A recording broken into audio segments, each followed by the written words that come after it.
region, that is the NCR. But did they really make a difference? Hardly. The rules have been flouted left, right and centre as if they never existed. India Today has been exposing these violations, peeling back the layers one by one. First, we revealed how construction work continued unabated despite a complete ban under GRAP 4. And today we uncover yet another shocking breach, one that directly threatens Delhi's air quality. The No Fuel, No PUCC campaign launched with much fanfare by Delhi Environment Minister Maninder Singh Sirsa was supposed to be a key weapon against pollution. Is it? Not really. Our investigation has in fact exposed the truth that PUC certificates are being handed freely, and that too for a price. A corrupt system operating in the open. Our team visited multiple pollution check centres. What did we find? Take a look at this eye-opening report. Outside Jyotinagar police station in northeast Delhi, a BS4 Swift car with the registration number DL12CH0139 stands parked. Its pollution certificate expired on the 5th of November 2023.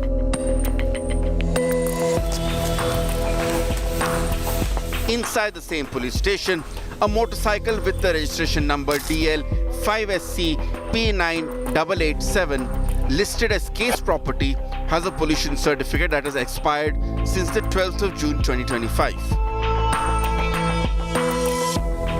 Neither vehicle has moved, yet PUCC certificates have been issued.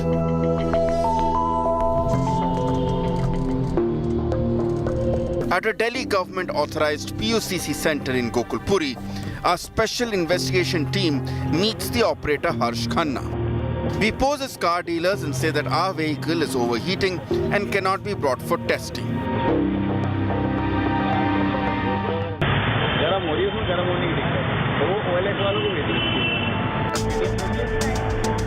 Harsh Khanna immediately offers a solution. No test required.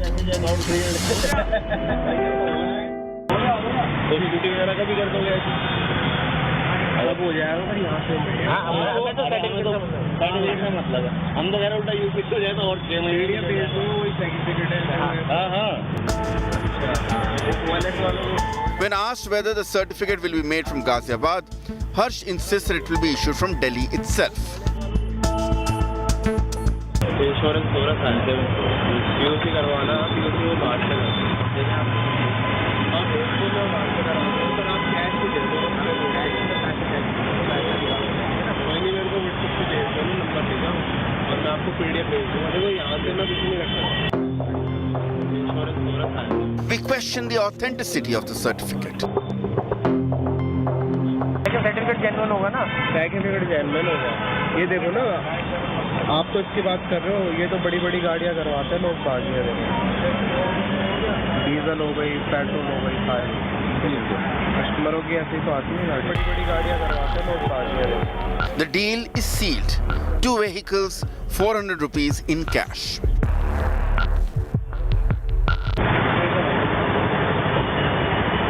मैं 2 गाड़ियों का number भेज दूंगा आपको photo खींच के हाँ भेज ठीक है ना मैं PDF भेज दूँगा मैंने 400 रुपये आपको दिया ठीक है क्या है डीजल है चाहिए पेट्रोल की दोनों पेट्रोल है ना ठीक है आज मैं पूछ रहा हूँ मैं जैसे भेजूँगा कितनी देर में आ जाएगा भाई मुश्किल से मुश्किल 10 मिनट ठीक है 10 minutes later, exactly as promised, PUCC certificates arrive on our phones without any vehicle inspection, without any pollution test. India Today's investigation has sent shockwaves through the system. The ruling BJP government has promised strict action while the Aam Aadmi Party has hit back, alleging that the administration is working hand in hand with the violators. हमने PUC certificate जारी करने वाले जो लगभग 800 से अधिक centre हैं, उनकी जांच शुरू की है। 12 के करीब मेरे पास जो कल की जानकारी है 12 के करीब PUCC सर्टिफिकेट स्टेशन सस्पेंड कर दी गए, जांच जारी है। सरकार के अंदर एक मैसेज है कि आप किसी भी डेटा में फर्जीवाड़ा करिए, फ्रॉड करिए, कुल मिला के आप सरकार की नैरेटिव को बचाइए। PUC का मामला हो AQI का मामला हो, नकली यमुना बनाने का मामला हो, ओवरऑल फर्जीवाड़ा जो है वो हर स्तर पर देखा जा सकता है। This is the PUCC scam in Delhi, where certificates are sold all over WhatsApp and toxic vehicles keep running, and the law applies only to the common citizen. With Nitin Jain in Delhi, an India Today special investigation team report. I stay in Delhi for 2 days and I develop infections. Well, I'm not saying this. It's Union Transport and Road Minister Nitin Gadkari who has said this. He has acknowledged the pollution problem rather transparently and openly. He has admitted that pollution is a serious issue and claimed that the transport sector contributes nearly 40% of emissions. Listen in. मैं 2 दिन मुश्किल से रहता हूं, ये infection हो गया। ये दिल्ली पूरा प्रदूषण से त्रस्त क्यों है? मैं ट्रांसपोर्ट मंत्री हूं, 40% हमारे कारण होता है। अब ये राष्ट्रवाद कैसा होगा? इस देश में 22 लाख करोड़ रुपए हम लोग फॉसिल फ्यूल इंपोर्ट कर रहे हैं, देश में प्रदूषण दे रहे हैं। क्या हम अल्टरनेटिव फ्यूल और बायोफ्यूल में आत्मनिर्भर भारत नहीं बना सकते? Joining me now is Bharti Chaturvedi of the Chintan Environmental Research and Action Group. We have Vimlendu Jha, known environmentalist. Bharti, when private buses openly flout pollution norms while citizens are complying with and they are shifting to BS6 vehicles, doesn't this really expose double standard in enforcement? Well, actually, to me, the real challenge is that we don't have public transport because citizens, only those citizens who can actually afford vehicles, and many of our citizens cannot afford any kind of private vehicle, and they have to walk, they have to cycle, they have to use two-wheelers. A colleague of mine has just, a part of Chintan, has just had a terrible head injury yesterday just because he was hit. And so people, I don't believe that that's the hypocrisy, is that we don't have public transport. So citizens have to get hit, injured, and it's absolutely tragic. It's the hypocrisy is not about those people who use better quality cars. The hypocrisy is about the average person who cannot, for so many years, it's not about 1 year, it's about several years since the Yes. Commonwealth Games, we don't have public transport. Let's not compare the wrong things. Let's compare public transport. And since 2010, we've had a huge shortage of buses, and nobody's ever bothered for the last 15 years to get more buses and save the city and help people be more, move people instead of moving cars. Okay. Vimlendu, Asting clearly shows that the PUC certificates are being sold like a candy. How does this directly impact Delhi's air quality, and are we underestimating the role of vehicular pollution in this emergency, the air emergency situation that we are currently in?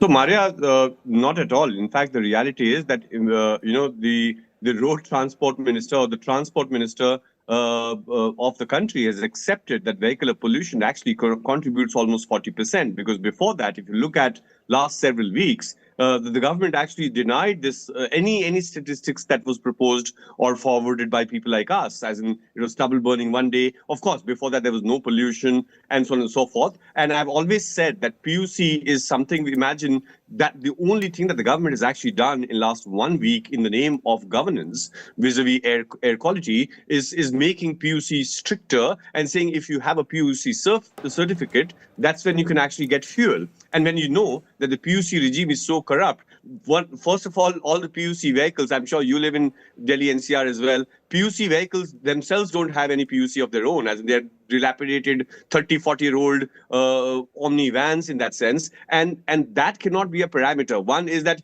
I haven't come across any person in Delhi NCR whose car hasn't passed the PUC certificate test in that sense. So if you have a 100% result of PUC, when you know that you can anyway get it, so it's just a check mark in that sense of that your vehicle actually has has PUC, but pollution under control cannot just be based on one regime. Pollution under control, as Bharti said, that when we know that private vehicles are the main contributors of pollution, when we know that vehicular sector or transport sector is the 40% culprit of this, then you have to do more, much more than for a minister to just accept. As in, what is he? He's in power. He can't just make a sorry face and say, oh, well, I pollute. If you pollute, you better clean and make that cleaning process immediate. Your personal health is of no relevance to me or anyone who's living in Delhi. Just because you fall unwell, here people are dying, and your cough and your irritation of throat is of no relevance and significance to people like us. Okay, Bharti, then how dangerous is it if pollution certificates themselves become corrupt, pay and get system? Well, first of all, you probably read the CAG report earlier this year, which said over 1 lakh vehicles were not meeting standards and they got PUCs. And the other point is that I'm very skeptic of PUCs because, first of all, there are many ways to fudge it. You don't even have to measure it properly and you can fudge it. But secondly, they don't measure the range they have of pollutants. And, science has overtaken that PUC framework. We know now that PUCs cannot measure a large amount of the pollutants. They just look at certain pollutants from like smoke, basically from the tailpipe, and that's just not enough. So even if it was an honest regime and many cars were getting rejected till they were improved, I still think it is an absolute, it's not going to solve the problem. We want to know two things, and one of them is how many people, how many tests, what percentage and how many cars failed. That is of interest to me, not how many people got it. And I think the other point is if you fail, we don't have a backup because we don't fail anybody. You should get a week, to go fix your vehicle and come back. Otherwise, no fuel and you're off the road. It's possible to do. We're a very digital database for vehicles. Okay. So I'm interested in some kind of completely revamped technology, if at all, for PUC. And in any case, till then, I want to see who failed. Okay. I think that's very important. Okay, so, Vimlendu, the question will be citizens are often blamed for pollution. But here is a system which is completely compromised. Then how much responsibility can realistically be placed on the public? It's not an individual problem. It's a public problem. And at the end of the day, if the public transport is missing from the entire city's governance, and be it in Delhi or Gurgaon or Noida, you and I can't buy a bus and put it out there. As if there's 3,000 to 4,000 bus deficit alone that we have in Delhi, and zero electric vehicle or percolation of public transport in Gurgaon and Noida and Faridabad and many of these areas, that can't be an individual's responsibility. If the coal thermal power plants are not following the emission standards, or waste to energy plants are not following any standard, forget about just sulfur dioxide standard in that sense, that can't be your responsibility and my responsibility. So, this entire lazy governance and putting the onus on individual behavior and behavioral change, this is not a conference, this is not an awareness workshop in a school that we're dealing with where everyone needs to be sensitized. We're not talking about sensitization, we're talking about, heaven's sake, our breathing rights and domain which lies completely with the government. The fixing of public transport, the fixing of construction and demolition and roadside dust, as in I can't go and create pavements everywhere, or for that matter, destruction and protection of Aravalis, or the coal thermal power plants that don't follow the sulfur dioxide and other norms, or for that matter, the stubble burning that is actually taking place, which is not just an individual responsibility, which is linked to water and air governance in that sense, all of that. And therefore, to squarely put it on the middle class, as in, I always blame the middle class for their behavior and for their convenience narrative in terms of buying an air purifier rather than shouting and protesting or asking for, because you can always buy a solution. But when we're talking with the masses, then you'll have to look at mass solution and you have to look at public solution, and you can't put the onus squarely on an individual. At the end of the day, I'm a proponent and advocate of the issue that why should people even buy private vehicles? Why shouldn't there be congestion charges? Why shouldn't there be extra parking charges? Why can't public transport be affordable for first mile, last mile, with us and safe? Because there is another report that I want to play on the show tonight. When we say rules in Delhi NCR exist only on paper, it's not an exaggeration, viewers. Here's another example of pollution norms being openly ignored. While citizens like you and me make the effort to switch to cleaner BS6 vehicles, private buses violate every possible government regulation, and we have caught them on camera. Here's that shocking reality. Delhi has become a gas chamber. Stage 4 of the Graded Response Action Plan against pollution was in force till today. But on the ground, almost every rule is being violated openly. This is the Delhi-Noida border, and what you see here is not an isolated violation but an open operation of illegal buses. 1, 2, 3, 4, 5, and several more diesel buses lined up. Despite a ban on vehicles not meeting BS6 emission norms, these buses are openly picking up passengers, making multiple stops and preparing to leave Delhi. All of this is happening right under the watch of the Delhi Traffic Police, Transport Department, local police, the MCD and other enforcement agencies. For over 15 minutes, they remain parked in a long queue, waiting for the Noida entry to open at 9 p.m. before exiting the capital. Take a closer look at this bus. Registration number UP22 800875. Parked in Northeast Delhi. It is a diesel, Euro 3 or BS3 vehicle, clearly banned under current norms. Instead of being seized, heavy luggage is being loaded and the bus is allowed to operate, adding directly to Delhi's air pollution. कौन सी है बस? Diesel है या CNG है? Diesel है CNG है? Diesel है। अच्छा ये बताओ, डीजल है, BS3 है तुम्हारी बस, मैंने कागज चेक किए हैं इसके। 8 साल पुरानी गाड़ी का है। ये सर मुझे नहीं पता, ये उन्हें पता होगी। Yet another UP38 802453 operating between Delhi and Sambhal. A 2017 diesel bus running without a valid Delhi permit. Permit है दिल्ली में चलने का? है? ना। कैसे चला रहे हो फिर से? ऐसे चलाना है, दे लेंगे। भाई कुछ नहीं कहता। BS6 norms have been enforced since 2020. In Delhi, BS3 and BS4 diesel vehicles are banned. But on the ground, the reality is very different. These buses ply daily through different parts of the capital. Now look at another bus. Registration number UP17 804707. Its condition itself raises questions about its fitness. A diesel bus carrying passengers despite clear restrictions. Diesel की गाड़ी है ये? तुम diesel की गाड़ी दिल्ली में चला रहे हो? खड़ी हुई है, चला नहीं रहे, लेके जाएंगे अपने घर के लिए। कैसे लेके जाओगे? कैसे लेके जाओगे? चला के लेके जाओगे ना? अब तक तो चल रही थी गाड़ियाँ। कब चल रही थी? आज से जब जैसे मान लो मना कर दिया डीजल गाड़ियाँ दिल्ली में नहीं आएंगी, तो अब फिर खड़ी हो जाएंगी जाकर। पिछले 3 दिन से नहीं चल रही है। हमने तो आज जैसे देखा न्यूज़ में, जो देख रहे हैं न्यूज़ में, मना करा नहीं चल रही।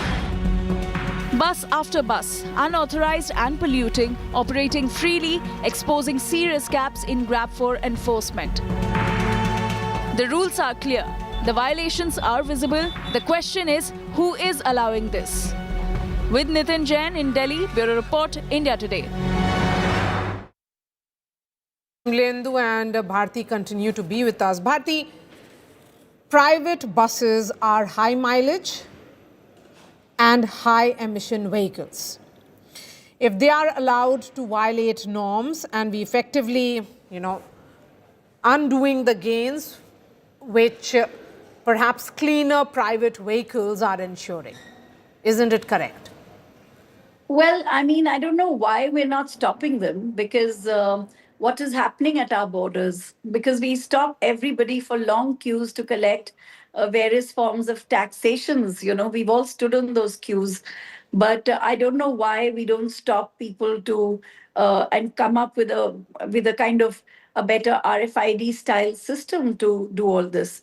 Obviously, we've got to make those relationships with states like UP. We've got to, be in this together. We're part of the same airshed. So, Yes. we have to breathe each other's, emissions and pollutants. I think we have to learn to find a new model of cooperation. And as far as I can see, there seems to be cooperation more with the actors who should be stopping these buses and the bus drivers than in the public interest. Vimlendu, your final thoughts. I think, anyway, GRAP is not supposed to be a governance measure. It is only preemptive. It is only supposed to be precautionary in that sense. And imagine that little in the name of air quality governance in the last few years that we've seen, that the government only depends on GRAP. And even that is not followed. That totally talks about the inability of the government or the lack of political will. The government can collect taxes. It doesn't fail. They are bouncers on borders to collect MCD taxes, but they don't have anybody to actually look at the pollution norms and these certificates at all. So, I think the root cause of all of this is that the government is not interested. As I always say, three things with regard to air pollution. One is that we live in denial. Second, we only look at these band-aid solutions in terms of temporary measures. And third is that we keep it only Delhi-centric. One is that imagine, why should this ban only be about entering Delhi? As in if I was in Noida a couple of days ago, Noida's air doesn't need a visa or any permission in that sense. And therefore, it's the same airshed as Bharti rightly said. And in fact, it's worse. Pollution norms. Greater Noida is worse. Well, Ghaziabad is the worst. Yes, Ghaziabad is why do we always blame Rekha Gupta alone? As in, at the end of the day, not a single news channel has asked questions of Yogi Adityanath. Or I don't even know who my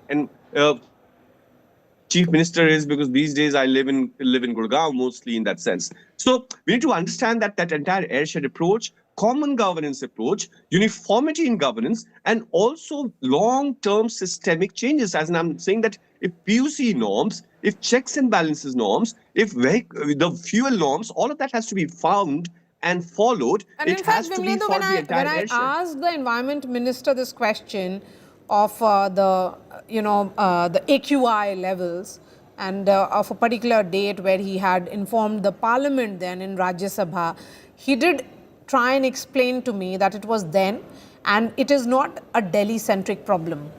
But the fact is that most of the neighboring states are now governed by the BJP. For him to say that Delhi had not reached 450, and imagine after that interview of yours and his submissions in the parliament, after 2 days, on the 15th of December, the AQI was 460, 470, 480 in their monitors, and it was 800 plus in private monitors. In fact, look at the knee-jerk governance system. Sirsa, GRAP 4 has been removed today. Why? Because the stronger wind. And saying that some air quality monitors in Delhi were showing 145 AQI, where I was just checking right now that it was actually 350, 370. Your news story is also talking about. So there's no seriousness. They don't. Okay. Somewhere they're not able to understand the correlation between pollution and death. Why can't they accept it? No, that is not being accepted, certainly, by the government. Vimlendu Jha and Bharti, really appreciate your time. I was talking about that exclusive chat that I had with Union Environment Minister on pollution in Delhi. And can the capital ever breathe easy? Listen in to what he told me. I'm leaving you with this. I'll be seeing you tomorrow. Thanks so much for watching. राज्य सभा में आपका एक जवाब था और आपने कहा था कि under graded response action plan Delhi NCR में 2025 के दौरान दिल्ली में एक भी दिन AQI 450 नहीं हुआ है। CPCB का डेटा है, दिल्ली का AQI 14 दिसंबर को 461 दैट इज सीवियर कैटेगरी में था। दिसंबर 13 को नोएडा का AQI 455 था और दिसंबर 14 को 466। तो ऐसे ये डेटा को कैसे देखेंगे आप भी सही हैं, मैं भी सही हूं। जिस दिन मैंने ये बयान दिया था उस दिन तक AQI 450 के ऊपर नहीं गया था। दिल्ली में एयर पोल्यूशन के दो चीजें हैं। एयर पोल्यूशन का मेन रीजन है anthropocentric activity, human based activity. Human based activities के काफ़ी डायमेंशंस हैं। Vehicle pollution, industrial pollution, traffic क्योंकि कंजेशन के कारण, dust, solid waste management, biomass, ये सब चीज़ें मिलकर के अलग अलग तरह की इनएक्टिविटी के कारण PM 2.5 और PM 10, उसके साथ ozone, carbon dioxide, carbon, sulphur dioxide, lead, nitrogen, ये सब चीज़ें गैसेस निकल के 8 गैसेस के समूह से अगर वो कण हवा में तैर रहे होते हैं तो उसका 24 आवर का हम एवरेज AQI के रूप में देते हैं। जो 2 तारीख आपने मेरे को बताई उसमें दिल्ली के मौसम विज्ञान में एक वेस्टर्न डिस्टर्बेंस भी निकलता है जिसमें हवा की गति एकदम जीरो हो जाती, स्टिल हो जाती हवा।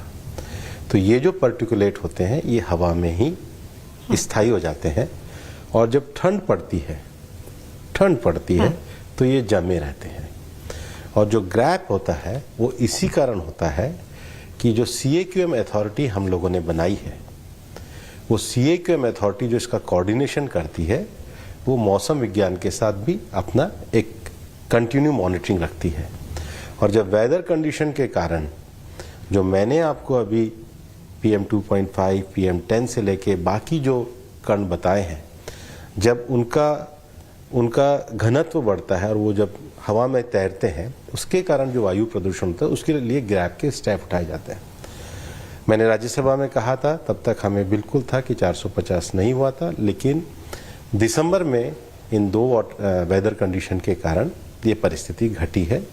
हम आगे भी एक पॉलिसी मेजर से, क्योंकि एक लंबे समय तक दिल्ली का पॉल्यूशन केवल आप दिल्ली का मत मानना जी, दिल्ली सघन रूप से NCR में भी बसी हुई है। मतलब गाजियाबाद भी है, नोएडा भी है, ग्रेटर नोएडा भी है, फरीदाबाद भी है, गुड़गांव भी है, ये भी, और दिल्ली में NDMC है, MCD है। तो ये सब में एक साथ गतिविधियां कंटिन्यू रहती है।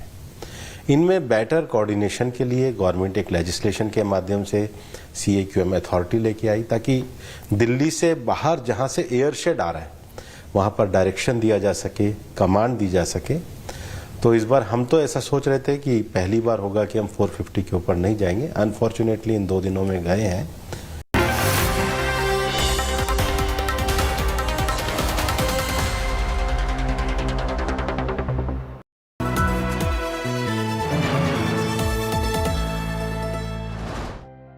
The decade of 1995 to 2005 was a decade of globalization.